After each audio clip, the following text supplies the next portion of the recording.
요한계시록 6장 12절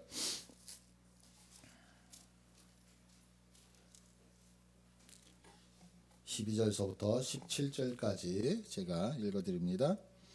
내가 보니 여섯째 인을 떼실 때 큰 지진이 나며 해가 검은 털로 짠 상복같이 검어지고 달은 온통 피같이 되며 하늘의 별들이 무화과 나무가 대풍에 흔들려 설익은 열매가 떨어지는 것 같이 땅에 떨어지며 하늘은 두루마리가 말리는 것 같이 떠나가고 각 산과 섬이 제 자리에서 옮겨지매 땅의 임금들과 왕족들과 장군들과 부자들과 강한 자들과 모든 종과 자연이 굴과 산들의 바위 틈에 숨어 산들과 바위에게 말하되 우리 위에 떨어져 보좌에 앉으신 이의 얼굴에서와 그 어린 양의 진노에서 우리를 가리라. 그들의 진노의 큰 날이 이르렀으니 누가 능히 서리요 하더라.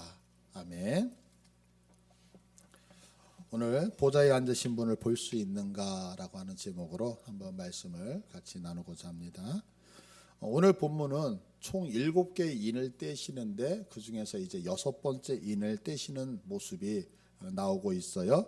이때 이제 두 가지의 큰 사건이 일어난다라고 성경은 분명히 기록을 하고 있거든요. 한 가지의 사건은 뭐냐면 자연에 이루어지는 사건이에요. 그래서 여러분들 다시 한번 성경을 보시면 12절에 큰 지진이 나니까 해가 검은 털과 같이 상복같이 검어지고 달은 온통 피같이 되어지고 또 13절에 하늘의 별들이 우수수 떨어지는 거예요. 그리고 14절에 보니까 하늘은 두루마리가 말리는 것 같이 떠나가고 각 산과 섬이 제자리에서 옮겨지는 자연적인 엄청난 사건이 이루어진다고 성경은 이야기를 하고 있죠. 그리고 또 하나의 사건은 뭐냐면 세상에 있는 힘이 있다라고 하는 모든 사람들이 어떻게 해요? 다 바위와 굴 속에 숨으면서 하는 얘기가 한 가지가 있는 거예요. 그게 뭐냐면 16절 산들과 바위에서 말하되 우리 위에 떨어져 보좌에 앉으신 이의 얼굴. 보좌에 앉으신 이는 누구냐면 하나님이시거든요. 그러니까 하나님의 얼굴과 그 어린 양의 진노에서 예수님의 진노에서 우리를 좀 가려달라라고 하는 이 이야기가 마지막 6번째 인을 떼실 때에 나타나는 현상이라고 이야기를 하고 있죠. 오늘의 본문은 보면 어린 양의 심판이 얼마나 무시무시하게 이루어지고 있는지를 지금 보여주고 있는 거잖아요. 이것을 보면서 우리 현재 세계에서 일어났던 사건들 중에서 우리가 잘 알고 있는 그 후쿠시마 원전 사건이 있었던 것이 2011년도거든요. 2011년도 3월인데요. 이때 일본에 있었던 지진이 9.0이었대요. 9.0이었는데 이 사건으로 인해서 수많은 사람들이 피해를 당했고 우리가 잘 알다시피 지금 약 10여 년 전이 지났음에도 불구하고 이 후쿠시마 원전 사건은 아직까지도 우리들에게 영향력을 많이 미치고 있잖아요. 그런데 그 대한지적공사가 발표한 바에 의하면 이 9.0의 지진이 일어났을 때에 일본 열도가 전체적으로 동쪽으로 2.6m 정도가 옮겨졌대요. 그러니까 지금 우리가 앉아 있는 이 의자가 1.8m로 제가 알고 있거든요. 그러니까 이 정도가 열도 전체가 옮겨진 거예요. 심지어 우리나라의 독도는요 5.2m가 옮겨졌다 그래요. 그러니까 5.2m니까 우리 예배당보다도 훨씬 더 많은 그런 그 이동을 하잖아요. 그리고 지구의 자전축도 약 16.5cm가 옮겨지면서 지금 지구의 자전 속도가 달라졌다라고 대한지적공사에서 이야기를 하더라고요. 근데 왜 이러한 마지막에 이런 심판이 일어났느냐라고 했을 때 그 이유는 딱 한 가지예요. 뭐 여러 가지 이유가 있겠지만 종합하면 주님이 우리를 보호하시고 있었는데 그 보호하심을 이제는 거두어 가시기 때문에 나타나는 현상이라고 하는 거죠. 하나님은 속성이 사랑이시잖아요. 그 사랑이라고 하는 것은 하나님에게 사랑이라는 것이 일부가 있는 것이 아니라 하나님 자체가 사랑이신데 그 사랑으로 무엇을 하고 계시냐면 우리 고린도전서 13장을 보면 이 사랑에 대해서 아주 잘 표현하고 있단 말이에요.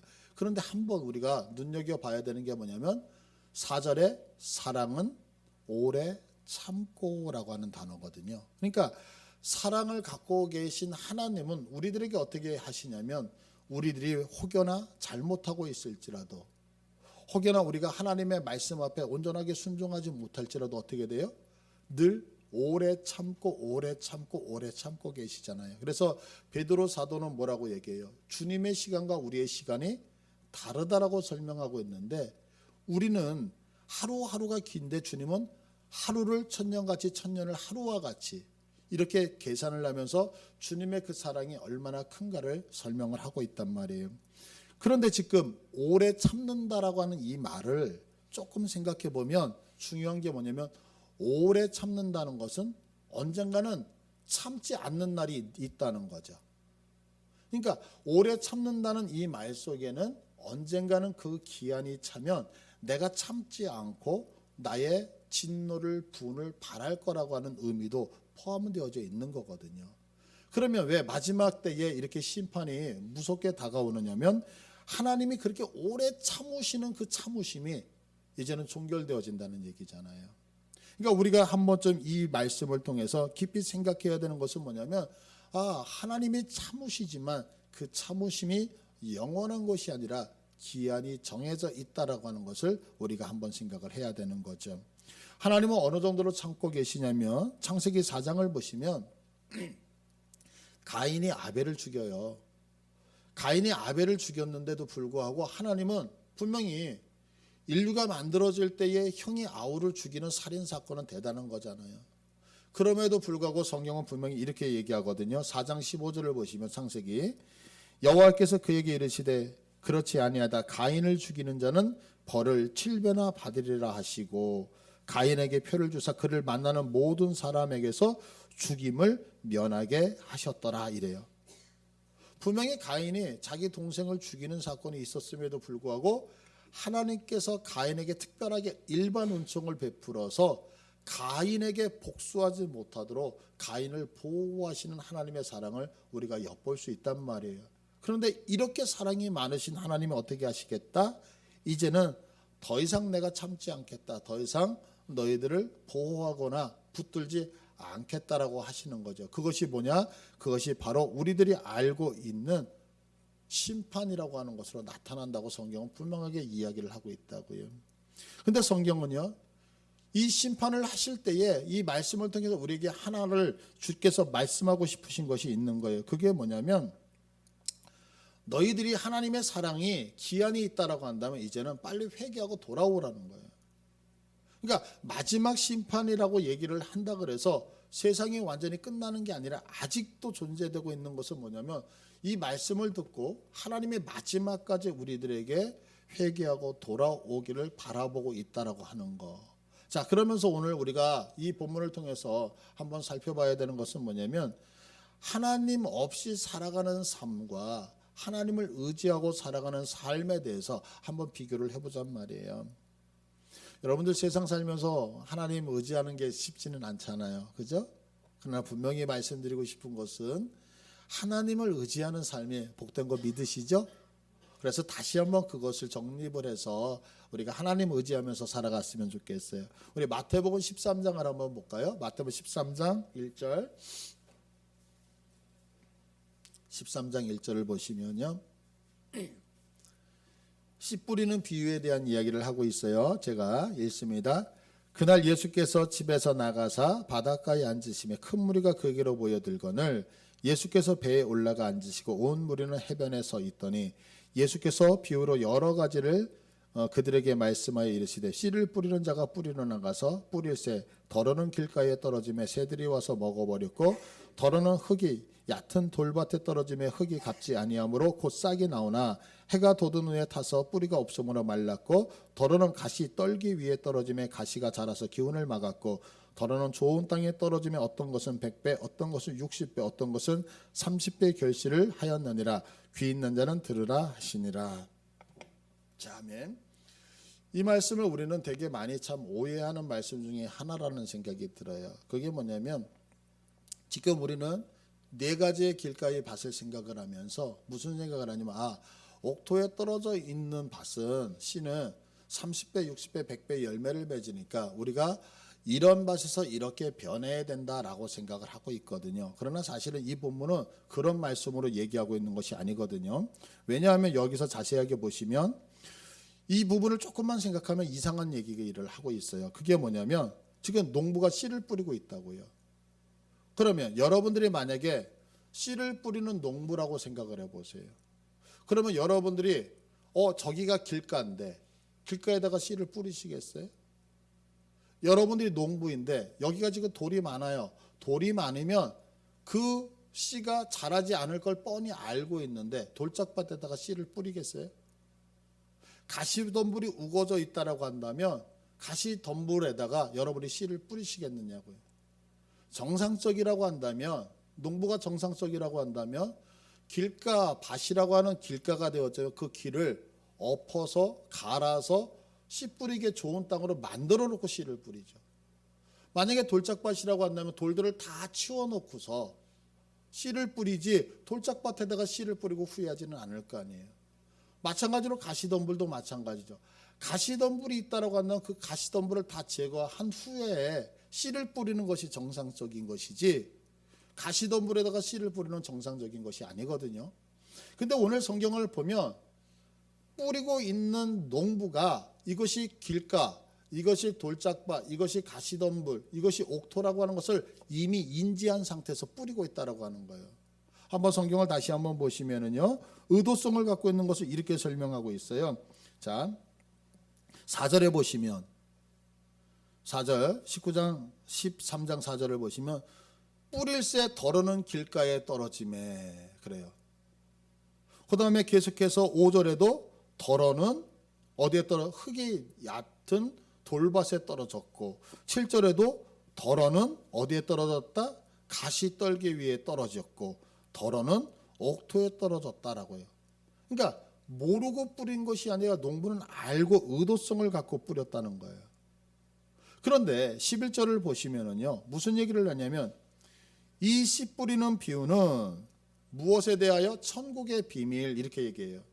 그러면 우리가 천국 그러면 생각하는 것이 뭐냐면 하나님이 계신 장소라는 개념으로 이해를 하지만 천국을 이해할 때는 두 가지로 생각하셔야 되거든요. 하나는 뭐냐면 하나님이 계시는 장소의 개념으로도 생각해야 돼요. 또 하나는 하나님이 다스리고 통치하시는 통치의 개념으로도 생각을 하셔야 되거든요. 그러면 천국의 비밀, 하나님이 계시는 장소, 하나님이 통치하시는 장소에 대하여서 뭐라고 해요?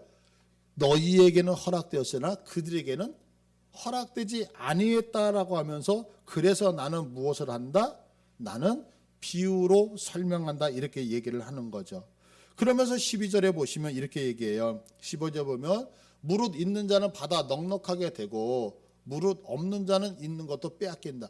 믿음을 갖고 있었던 자는 넉넉하게 되지만 믿음이 없었던 자는 가지고 있는 것도 다 빼앗긴다고 얘기를 한다고요. 그래서 물어보는 거예요. 제자들이 그러면 주님 도대체 왜 천국에 대한 이 비유를 다 알아들을 수 있도록 얘기하지 비유로 말씀합니까? 라고 이야기를 질문을 넣으니까 13절에서 이렇게 설명을 해요. 그러므로 내가 그들에게 비유로 말하는 이유는 그들이 보아도 보지 못하며 들어도 듣지 못하며 깨닫지 못합니다 라고 설명을 하고 있어요. 이게 말인지 방구인지 말이라고 하는 거는 누군가에게 가르쳐주기 위해서 말을 하는 거잖아요.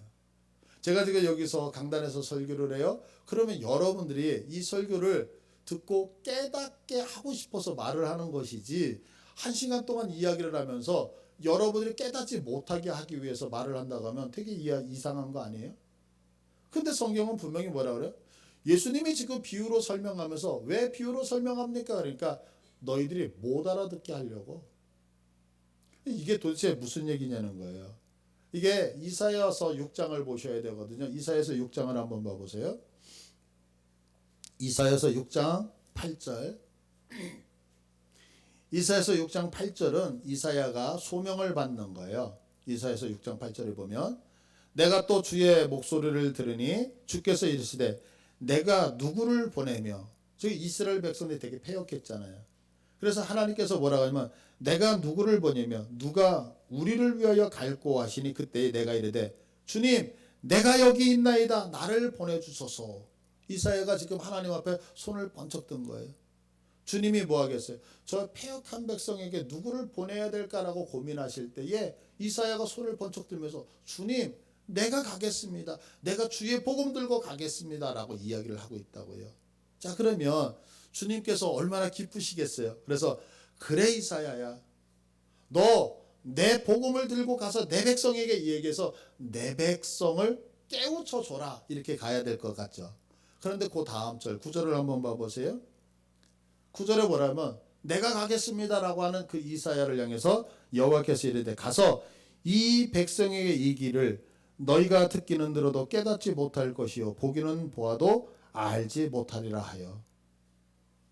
분명히 사명을 가지고 떠나는 이사야에게 하시는 얘기가 뭐냐면 가서 내 백성을 깨우치고 내 백성에게 회개하게 해라 라가 하는 게 아니라 내 백성이 하나님의 말씀을 들어도 알지 못하고 내 백성이 하나님을 봐도 보지 못하도록 그들의 눈을 다 가려버리고 그들의 귀를 가려버려라, 이렇게 설명하라고 했어요.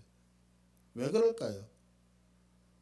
지금 이사야의 사명이 왜 그들에게 복음을 깨닫게 하고 하나님의 말씀을 깨닫게 하는 것이 아니고 들어도 알지 못하도록 하느냐는 거예요. 이게 사명이거든요. 그 이유가 도대체 뭐예요? 한 가지 때문에 그래요. 인간 스스로 수고하고 노력하여서 하나님을 알아가지 못하게 하겠다는 거예요. 내가 머리가 좋기 때문에 내가 목사님이 설교하는 말씀, 내가 그래도 대학 나왔거든요. 그래서 목사님은 무슨 얘기든지 다 해보십시오. 내가 논리적으로 그거 다 알아들을 수 있습니다. 이거 못하게 하겠다는 거예요. 왜요? 대학 나온 사람만 깨닫는다면 대학 못 나온 사람은 못 깨달을 거 아니에요. 내가 머리가 좋고 내가 전문 사람이기 때문에 목사님 어떤 말씀 다 해보세요. 내가 논리적으로 주님의 말씀 다 깨달을 수 있습니다 라고 하면 논리성이 없는 우리 어린아이들 같은 경우는 어떻게 할 거냐는 거예요. 그래서 성경이 뭐라고 얘기하냐면 너희들이 갖고 있는 지식을 가지고 너희들이 갖고 있는 학벌을 가지고 너희들이 갖고 있는 세상적인 수단과 방법을 가지고 주님의 말씀을 못 깨닫도록 하는 것이 내 역할이다, 이렇게 얘기를 하고 있는 거예요. 그러면 언제까지 못 깨달을까요? 계속해서 13절을 봐보세요. 11절을 봐보세요. 6장 11절 다 같이 한번 읽을까요? 6장 11절 시작. 내가 이르되 주여 어느 때까지 하였더니 주께서 대답하시되 성읍들은 황폐하여 주민이 없으며 가옥들에게는 사람이 없고 이 토지는 황폐하게 되며. 언제까지 못 깨달아? 네가 쫄딱 망할 때까지 깨달을 수 없다는 거예요. 그러면 왜 쫄딱 망할 때까지 주의 말씀을 못 깨닫게 돼요? 내가 의지하고 있는 모든 것들을 다 내려놓을 때까지는 주의 말씀을 못 깨닫게 하겠다는 거예요. 그리고 이제 내가 의지했던 거, 내 지식, 내 경험, 내가 갖고 있는 어떤 뭐 재산, 내가 갖고 있는 뭐 학벌, 이런 걸 다 내려놓고 그때서 무엇을 의지하게 돼요? 주의 말씀은 오직 주님을 통해서만, 예수님을 통해서만 깨달을 수 있겠구나 라는 걸 알게 하시기까지 깨닫지 못하게 하시겠다는 거예요. 그래서 계속해서 뭐라고 얘기하냐면 13절을 보시면 이렇게 설명하죠. 그 중에 10분의 1이 아직 남아 있을지라도 이것도 황폐하게 될 것이나 밤나무와 상수리나무가 배임을 당하며도 그 구루터기는 남아있는 것 같이 거룩한 씨가 이 땅의 구루터기니라 하시더라. 이 땅의 구루터기 마지막 씨 누구? 예수 그리스도를 통해서만 알게 하시겠다라고 하는 거예요. 우리가 신약 성경을 공부를 쭉 하다 보면 신약에는 사복음서가 있잖아요.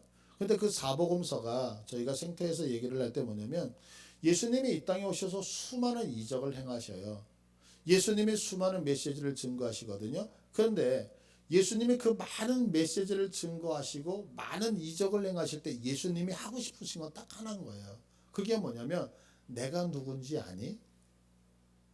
그런데 사복음서에 나오는 수많은 바리새인들, 수많은 서기관들, 대제사장들이 예수님께 질문하는 질문이 딱 한 가지예요. 너 도대체 누구니? 너 도대체 누구니? 30살 청년 그 예수를 향하여서 이 종교 지도자들이 질문 던지는 게 딱 하나라고요. 너 도대체 누구니? 너 도대체 누구라는 이 질문 앞에 예수님이 무엇하냐면 사람을 고치셔요. 병을 고치시면서 하는 얘기가 뭐냐면 병을 고치는 이 사람이 누구냐면 메시아 예수야. 오병이어의 기적을 일으키시면서 하는 게 뭐냐면 물고기 2마리 보리떡 5개를 가지고 5천 명을 먹이는 내가 누군지 아니? 나는 메시아 그리스도야. 죽은 자를 살리시면서 하시는 게 뭐냐면 죽었던 자를 살리시는 그분이 누군지 아니? 그분은 예수 그리스도, 너희들이 기다렸던 메시아야. 이 얘기를 계속해서 하고 있거든요. 그런데 제자들도 예수님을 3년 동안을 따라다니면서 그 얘기를 들으면서 예수님이 누구니라고 할 때 예수님이 누구다라고 하는 것을 정확하게 얘기하지를 못해요. 3년 동안 따라다니면서 생각하는 게 뭐냐면 예수님은 우리를 로마에서 구원할 자, 정치적으로 구원할 자라고 생각을 한다고요.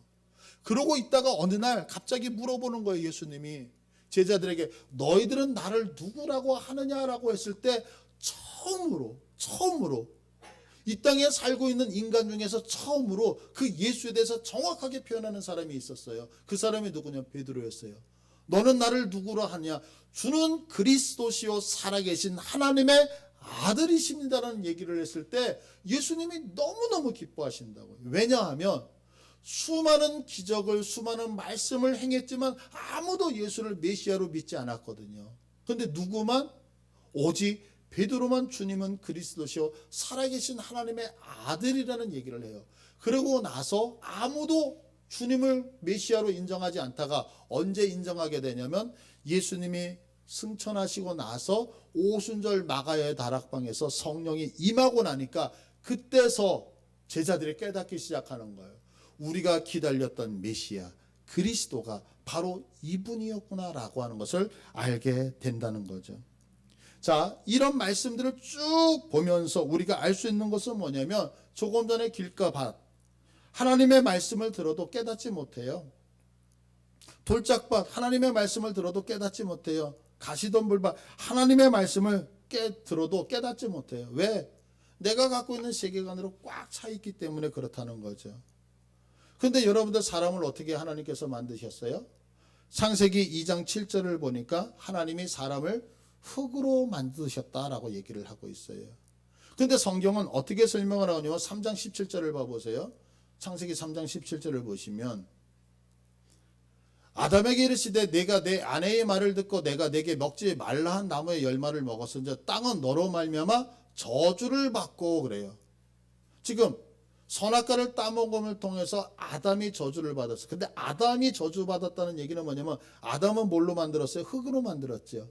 그러면 아담이 흙으로 만들어졌다는 것은 아담을 저주했다는 것은 이제 흙도 저주를 받은 거예요. 그래서 성경은 우리들에게 계속해서 이렇게 설명해 18절에 땅이 아담이 나왔던 근원인 땅이 내게 무엇과 가시덤불과 엉겅퀴를 낼 것이다 라고 하는 거예요. 무슨 얘기예요? 이 땅에 살고 있는 모든 사람은요 다 돌짝밭이라는 거예요. 이 땅에 살고 있는 모든 사람은 다 가시덤불을 낼 수밖에 없는 가시덤불밭이라는 거예요. 이 땅에 살고 있는 모든 사람은 다 길가밭이라는 거예요.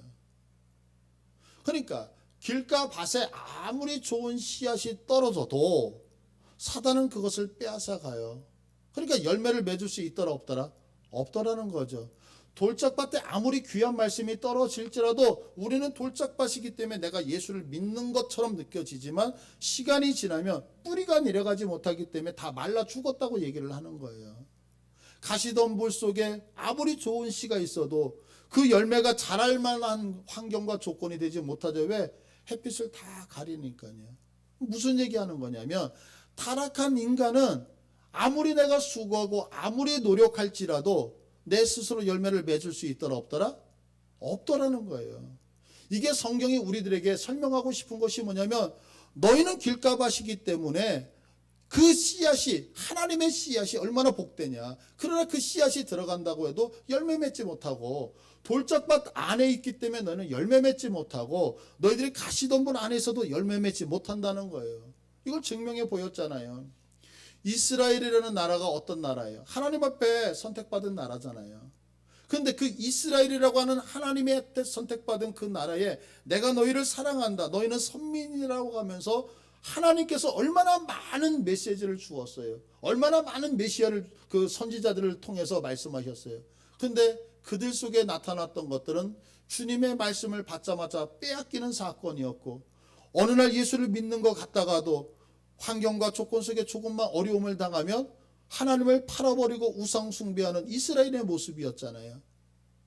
하나님 앞에서 그들이 수천 년 수백 년 동안을 복음으로 살았지만 하나도 열매 맺지 못했잖아요. 결국에는 어떻게 돼요?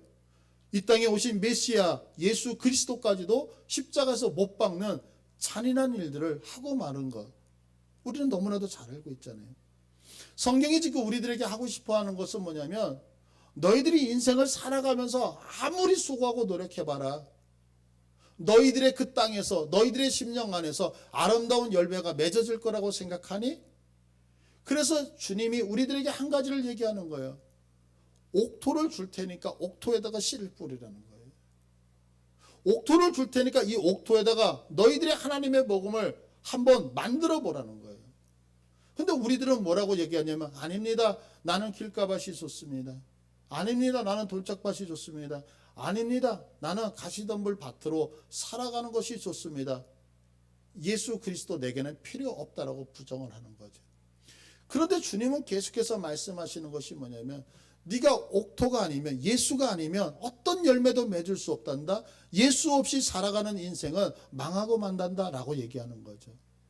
그래서 우리가 너무나도 잘 알다시피 예레미야서에서 정확히 지적하는 게 뭐예요? 너가 두 가지 죄가 있다고 얘기하잖아요. 하나는 생명의 근원 대신 하나님을 뭐 했다는 거예요? 버렸다는 거예요. 내가 많은 어떤 그 곡식을 얻기 위해서는 옥토가 돼야 되는데, 옥토를 가지고서 농사를 지어야 되는데 그 옥토된 하나님을 버렸다는 것이 첫 번째 지적이잖아요. 두 번째 지적이 뭐예요? 옥토를 버렸을 뿐만이 아니라 너희들이 스스로 열매 맺기 위해서 너희들 웅덩이를 팠다라고 두 가지를 정확하게 지적하고 있잖아요. 돌짝밭에다가 아무리 씨를 뿌려도 씨가 자라지 않는다고 성경은 기록하잖아요. 가시덤불밭에다 아무리 좋은 씨를 뿌려도 가시덤불 때문에 열매 맺을 수 없다고 성경은 이야기하잖아요. 길가밭에다가 아무리 좋은 씨를 뿌려도 열매 맺을 수 없다라고 얘기함에도 불구하고 어떻게 해요? 우리는 우리의 심령에 예수 그리스도가 없음에도 불구하고 내 안에 하나님의 말씀을 간직하면서 무엇인가를 해보겠다고 노력하겠다는 거죠. 주님이 이제 말씀하는 거예요. 이제 내가 너에게 예수를 주고 예수를 주었음에도 불구하고, 오래 참고 기다렸음에도 불구하고 네가 이제 부정한다면 더 이상 내가 기다릴 수가 없단다 라고 하시면서 뭐라고 얘기해요? 내가 원래대로 모든 것들을 심판하시겠다는 거예요. 그런데 심판이라는 것이 뭐냐면, 아까 제가 말씀드렸잖아요. 가인이 범죄하였음에도 불구하고 가인이 이 땅에서 살아갈 수 있는 것은 하나님의 사랑이라는 것이 가인을 보듬고 있었기 때문에. 근데 이제는 뭐 하겠다는 거예요? 그 보듬었던 발을 거두시겠다는 거예요. 우리가 성경 창세기를 보면은요, 하나님께서 6일 창조를 하시는데 마지막 날 사람 하나를 만드셨어요. 근데 사람을 만드시기 전에 하나님이 뭐 하시냐면 사람에게 필요한 모든 환경과 조건들을 만드셨단 말이에요. 왜요? 이 사람이 살면서 햇빛이 필요하니까 빛을 만드셨어요. 이 땅을 살아가면서 나무가, 동물이 필요하니까 그 모든 것, 자연을 다 만드셨잖아요. 근데 하나님이 이 사람을 보호하던 이 손길을 거두어 버리니까 어떻게 되죠? 그 사람을 위하여 만들어졌던 이 세상 모든 것들이 어떻게 되어졌다? 오늘 성경 본문에서는요, 해가 검게 변해버렸어요. 달이 핏빛으로 변했어요. 지구의 지축이 흔들리고 있어요. 사람이 살아가야 되는 장소가 다 사라져버리고 하늘이 말려버리고, 그래서 더 이상 사람이 살아갈 수 있더라 없더라? 더 이상 사람이 살아갈 수 없는 환경과 조건으로 바뀌더라라고 성경은 이야기하고 있다고요. 자, 오늘 본문으로 다시 한번 들어가 볼게요. 6장 15절, 요한계시록 6장 15절. 땅의 임금들과 왕족들과 장군들과 부자들과 강한 자들과 모든 종과 자유인이 굴과 산들의 바위 틈에 숨어. 이들이 무엇을 얘기했던 사람들일까요? 하나님 없이 살아보겠다고 살아봤던 대표적인 사람들을 전부 다 상징하고 있잖아요. 근데 그들이 마지막 하나님의 보호하심이 떠나고 나니까 외치는 소리가 다 똑같다는 거예요. 다. 임금들도 왕족들도 장군들도 부자였던 사람도 강하다고 생각했던 사람도 모든 종도 자유인들도 건강했다고 생각했다는 것도 여기 있는 우리 성도들도 동일할지도 몰라요. 16절에 우리 다 같이 한번 읽어볼까요? 시작. 산들과 바위에게 말하되 우리 위에 떨어져 보좌에 앉으신 이의 얼굴에서와 그 어린 양의 진내에서 우리를 가리라. 왜요? 인생 살면서 주님을 의지하지 않으니까요.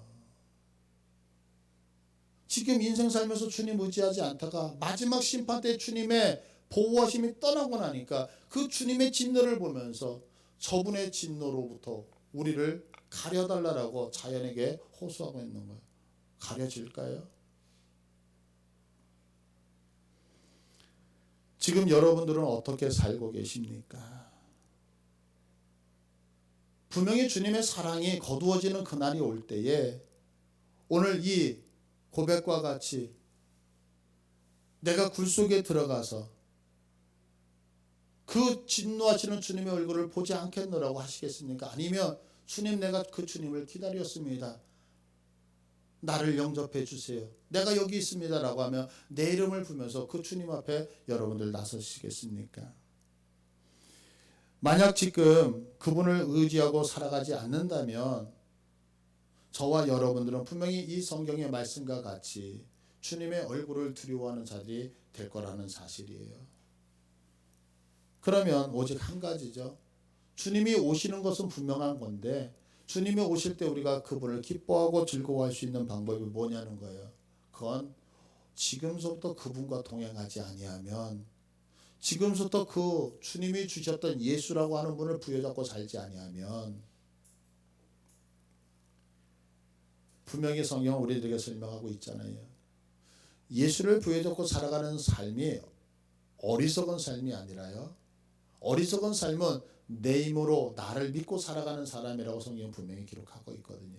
그러나 예수를 인정하고 그분과 함께 더불어 살아가는 자는 30배, 60배, 100배 열매를 맺는다고 설명하고 있어요.